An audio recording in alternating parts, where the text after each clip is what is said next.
A revolutionary.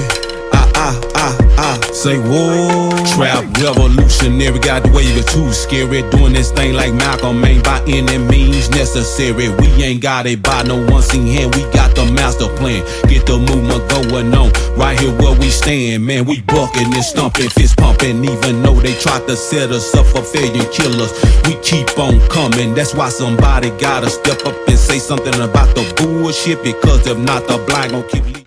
What's going on, y'all?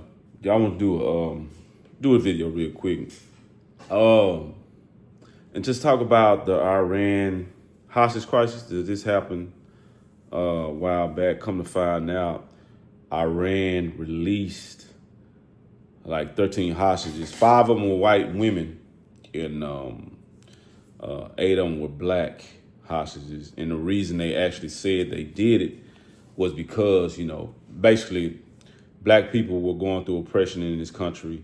And this actually happened in 1979, right? When they did that. Muhammad Pahlavi, Muhammad Pahlavi was the Shah of Iran at the time. And so Iranians were, were actually like, they was, basically U.S. had his back. And he was very repressive, responsible for corruption, slaughtering people, for what is understood. But he was in power. We hear, Imam, that today, perhaps today, some black hostages and some female hostages will be released from the American embassy compound. Is that true?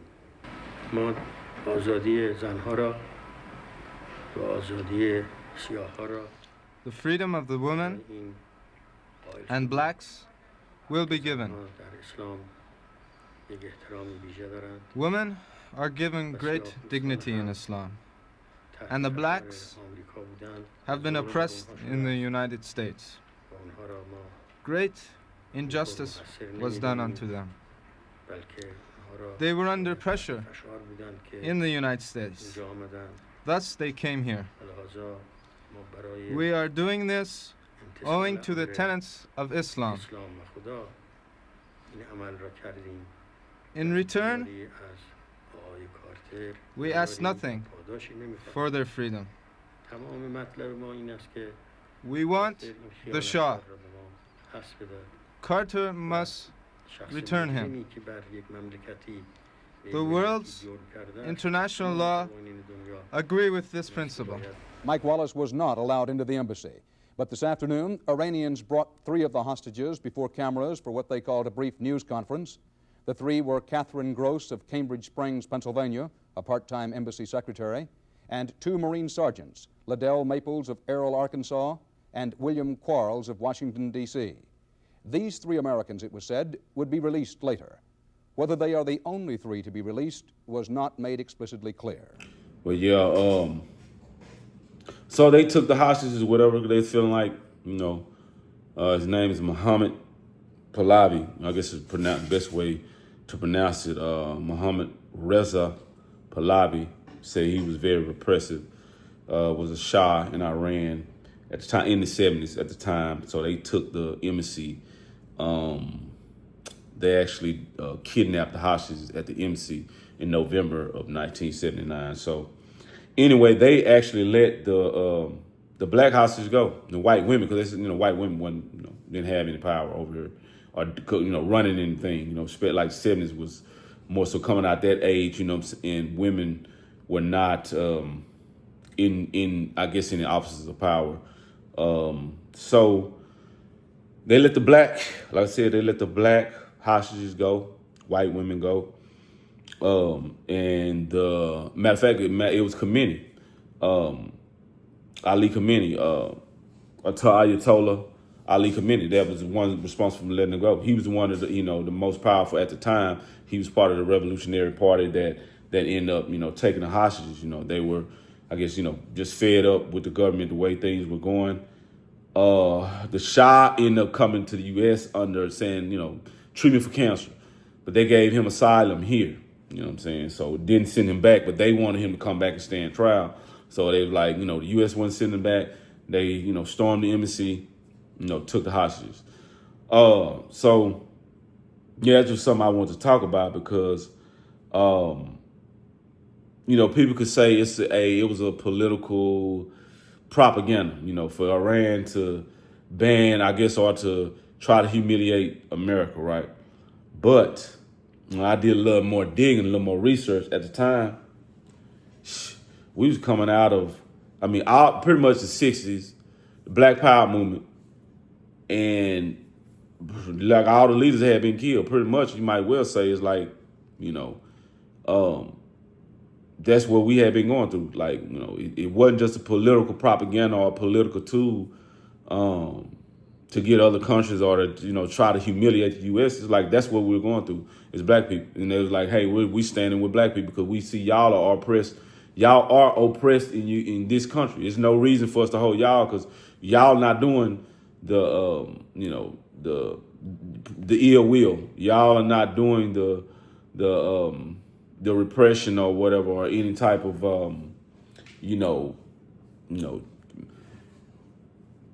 backing of leaders of our government that repress and oppress the people that are corrupt. Black people don't have nothing to do with that because we weren't in power, man. And in fact, so many people had been, it's just like movements had been pretty much just stymied and killed. It's always a repressive force that we are met with when we are trying to do something in this country to further ourselves, to try to, better our condition here, and it has getting better, but not to say it still exists. Racism still exists, saying to this day, and it's institutional racism. That's where the problem comes in at. You see it, like I said, in housing. You see it in the incarceration rates. Police brutality. Even with, they was talking about Jasmine Crockett, how she lost the election, to run for Senate or whatever. And, saying the guy that she ran up against, basically, his experience is lacking, but the fact that just not having somebody like her in office or whatever and losing in the primaries is like, the feeling is that the Democrats just didn't want her simply because she was outspoken and she was black. So the guy she ran against, from what I understand, he's a preacher or whatever. He's a graduate major. I don't know. He's a master's of divinity. He graduated from a theological school. When she's like, got law degrees or whatever. Has been in Congress. Has basically, been outspoken against the Trump administration and corruption. And she like, and what did he mention? Like, she's a fighter. She's actually really trying to get things done. But they end up electing the guy to that ran against her, in the primaries or whatever. I don't know. Anyway, just speaking on that, you got political institutional racism going on. So it's just always issues going on in this country, and they still exist. And then back in the 70s, it's just a pattern of problems and hindrances towards our progression and uplifting. Marcus Garvey out the 20s, end up 1927 deported him. Charges against him, all different type of stuff for tax evasion and all that. Deported him. Then you got other movements, trying to civil rights movement where, Dr. King was trying to fight for civil rights, Malcolm X, really fighting for self-determination. And you have, you got,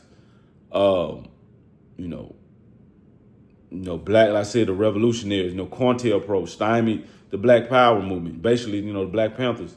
And they're just, wanting the police brutality to stop. That's really mainly what they was fighting for, the stopping police brutality, and, harming our communities with police just coming through and, at will, just terrorizing, our communities, So, stuff like that. It's just, it's understood. That's what was going on. I said from Marcus Garvey in the 20s. Then you have Malcolm trying, to help the people. Then you have after they get, because Malcolm was killed in 1965. Martin killed 1968. Then you having Fred Hampton. He trying to make a move. He trying to stand up. He gets killed in 1969. George Jackson in prison. He's a part of a like revolutionary movement. In prison, trying to change the conditions in prison. And betterment of our people. Coming from prison and coming back to society. He gets killed in 1971, and he was a Black Panther. He was part of Black Panther, part of the Black Power movement inside, prison. He's a major figure. I also, writing books and stuff like that, try to help, spark a change. From prison to, being, to our people outside of prison, writing books to try to, like spark the change in the mind, and, Medgar Evers, killed in 1963. He was trying to make a move, Mississippi, voters' rights move, trying to help our people, and organize our people in Mississippi, to get trying to vote, and try to get some type of relief, some type of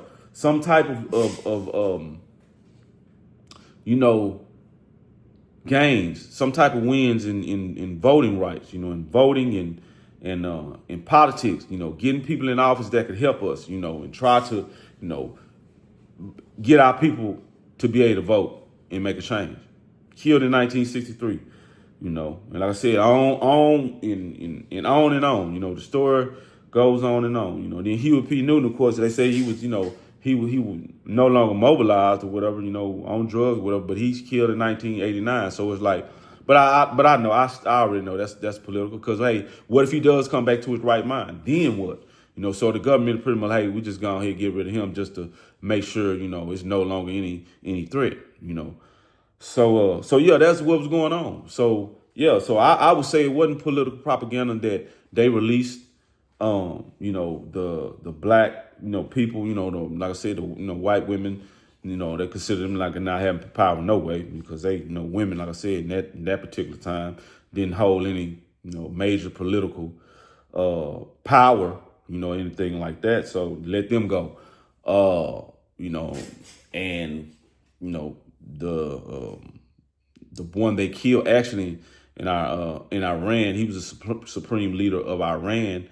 Ayatollah Ali Khamenei took him out. He was the one that actually released the black people during that time, the 8 black people and the 5 white women during that time, because he was like, the plight of black people was no use of how holding them hostage.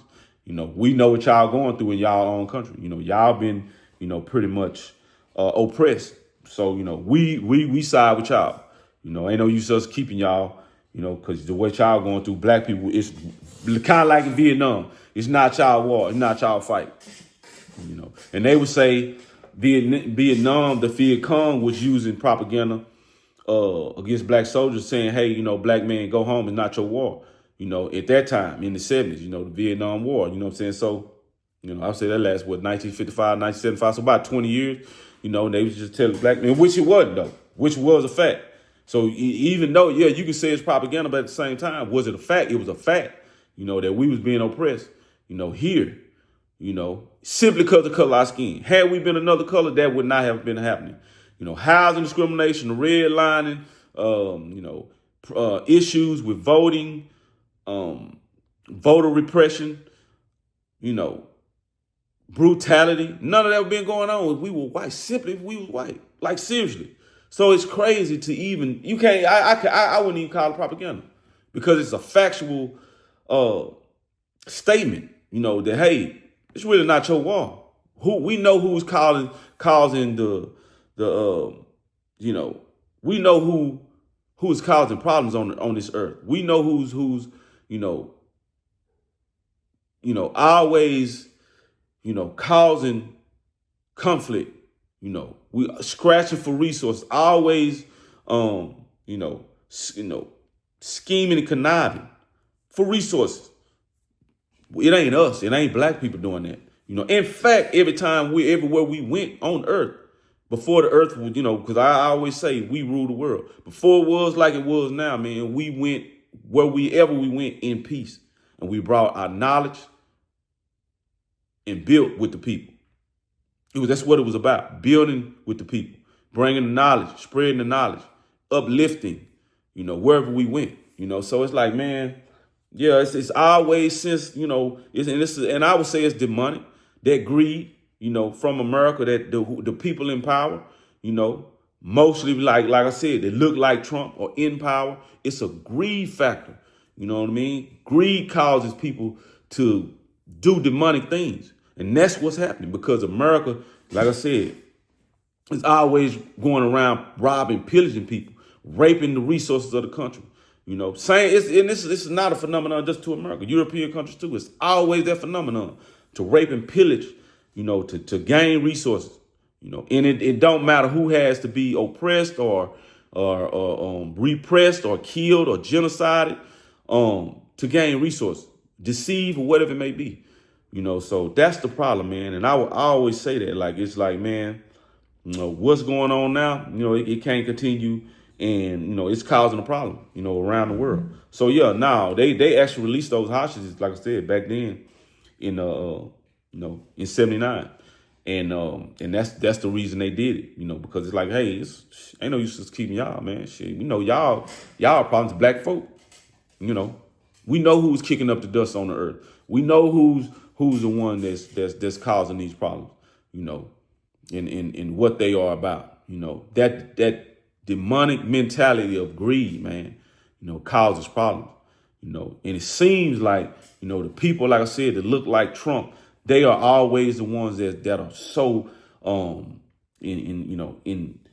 just enamored with that greed, so, I just want to say that, man, because like I said, that's a fact. It wasn't propaganda. Same thing like I said in Vietnam, there was a fact that we were going through. It's still going through it now today. It's institutional racism. It's so ingrained in American society, it became institutional. Not just a factor of oh, I don't like you because you black. No, it's in the institutional. It's basically systematic, what I mean, for people to be deny certain things, simply because you black. That bank loans, home loans, still like that. You know what I'm saying? Black, and also like, black people, basically being able to live in a certain area. Even like in Austin, actually a young white guy exposed that. Like in Austin, man, people were writing on their deeds. Like, hey, this house is not to be sold to, they could be dead and gone, but they deeds saying, hey, this house is not to be sold to anybody black. This area pretty much is whites only. You know what I'm saying? Through, basically, it's like it's systematic. It's written in the deeds. Now they done legalize it pretty much. Like, hey, man, don't sell to nobody black. This is my deed. This is like, hey, if I'm dead and gone, but my deed say don't sell this house to nobody black. That's what it's doing. You know what I'm saying? Systematically deny folk, So yeah, man, I'm just saying that, man, I just, I just had to do a little more digging because I heard, Willie D and then like African, Walim, Salalem, she's on African diaspora news, saying, so she had mentioned it. And I was like, oh, let me do a little more digging, because I want to know their names. I want to know why, what I'm saying, what happened, and, who they were. But of those, the women were Lillian Johnson, Elizabeth Ann Swift, Kathy Gross, Joanne Walsh, Elizabeth Montaigne, Terry Tedford. Those, it was 5 women. So that 5, Lillian Johnson, Elizabeth Ann Swift, Kathy Gross, Joanne Walsh, Elizabeth Montaigne. Then you had Terry Tedford. These are the black people. So it's 8. Terry Tedford, Sergeant Liddell Maples, Sergeant William E. Quarles, Sergeant David L. Walker, Corporal Wesley A. Williams, Sergeant James M. Hughes, and I believe it's another Sergeant, Joseph Vincent, and then Lloyd Rollins. You know what I'm saying? So those were the 8 black people that were released. But Sergeant Hughes, a clerk typist by trade, had been in Tehran about 4 weeks and was scheduled to leave in 5 days when Iranian students took over the embassy. In captivity, he thought about his wife and kids often, wondered whether he'd see them again, so he was naturally happy to be back home. It feels good. Anything ever feels good. Hughes said that while a prisoner, his hands were often tied and his conversations with fellow hostages were limited. But overall, his treatment, he claimed, was fair. Food was food. You couldn't say no more than that about it. And it was okay. Hughes says he was delighted to be set free, that after 16 days it was time to go, but he regretted leaving others behind. That was a hard thing to do, you know, to leave and know you're going to leave 49 of your, well, I had been there long enough for to call them friends. Hughes, who has been through several debriefings since his release, would not comment on the mood of his former captors, what President Carter should do, or even on what he could or could not talk about. He said he'll rest now and wait for the Air Force to tell him where he goes next. Sergeant Hughes says demonstrations were routine in Iran, but he never thought one would turn into an attack on the embassy. The whole world was surprised by what happened, he said, and so was I. Joel Rubin, Area 10 Eyewitness News, Newport News. But yeah, so that's what it was, man. It's like, yeah, it's not just propaganda. You know, them folks, we was really going through that in the 70s. You know, and also they noted that what it was with like Jimmy Carter, the Revolutionary Party of Iran, they didn't want Jimmy Carter to get any credit. So that's the reason. And Walim Salalem from African Diaspora News said that as soon as Reagan became president, they released the hostages. But that's the reason. She mentioned that, but she didn't mention the reason. But the reason was because they didn't want Jimmy Carter to get any credit, because they felt like Jimmy Carter gave asylum to the Shah, you know, which is, I think, Mohammed Rev Pahlavi, you know what I'm saying? Mohammed Rez Pahlavi. He was the Shah. They gave him asylum, and they said Jimmy Carter was the one that basically took him in. And they said they didn't want him to get no credit. So they literally waited until Reagan became president, and literally minutes after he became president, he was inaugurated, they released the hostages. So that's the reason, like, literally minutes after Reagan became president, he was inaugurated, they released the hostages. You know, they was actually hostages for 444 days. The other people got released, like, I believe in, I don't know if it's like 50, close, probably earlier than that, but a number of days after they had took it to hostages. It was like 52 an hour, but like days after they took the hostages, and, you know, in the embassy, the U.S. embassy there, they released, like I said, the 8 black people and then the 5 white women. But anyway, I'm gonna get up out of here, man. I just want to get on here and say that, you know, kind of speak my mind and just, you know, speak to that. You know, I hate like I said, I hate it for Iran. You know, their leader was killed. You know, from what I understand, they were not being aggressors. They were not being aggressors to Israel or America, but ended up getting bombed.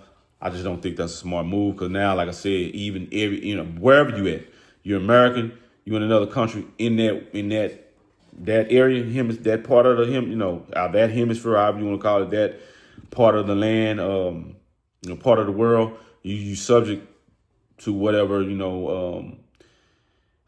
whatever, catastrophic events are going on in that area, or whatever, bombing, or, I don't know, consequences to being in that area, man. Like, you subject to them for being there, simply because, that's what's going on. They warn, it's like, that's the closest area to that action. You're, within that area, what I'm saying? It's Israel. So I won't say they got bombs dropped on them from Iran. I don't know what the, about 9 hours ago, maybe, I know for sure yesterday, because they was trying to defend on some of the missiles, but they can't defend. They said the Sonic, I believe it's a Sonic missile. It's some type of like supersonic missile, to where if they try to shoot it down, it can avoid intercepting missiles. Interceptors, it's I guess some type of smart missile. It avoids it and still strike its target. But anyway, it may, and I know the name. It may not be supersonic, but it's like it starts with an S. And I had to get the name right. I probably just put it in the like Stetsasonic or something. Something, man. It might not be Stetsasonic, but it's some type of name with an S. I might put it down, like I said in the comments. But yeah, I just want to get here and say that, man, and kind of report on that, because that's what's going on. Then I probably, like I said, add a few add a few clips or whatever in the video, kind of provide more context to it. But anyway, I'm gonna get up out of here. Just want to get on here and say that, like I said, speak on that particular event and that particular phenomenon, I guess, so to speak, you want to call it, how that, occurred with the hostage crisis or whatever. But anyway, we get up out of here to the next one, y'all. I hope y'all out there doing well, living life, doing great. Full of love and happiness, doing well. Until the next one, y'all. All right, y'all. Love y'all. Fuck it, go ahead and blow off the dough. Step through the maze, man, and became amazing. About to rewrite history and change the page in a crooked book that never told us the true story, like how we were kings and queens before the slave story, before the killing, stealing, and drug dealing on some real shit. We ran the world.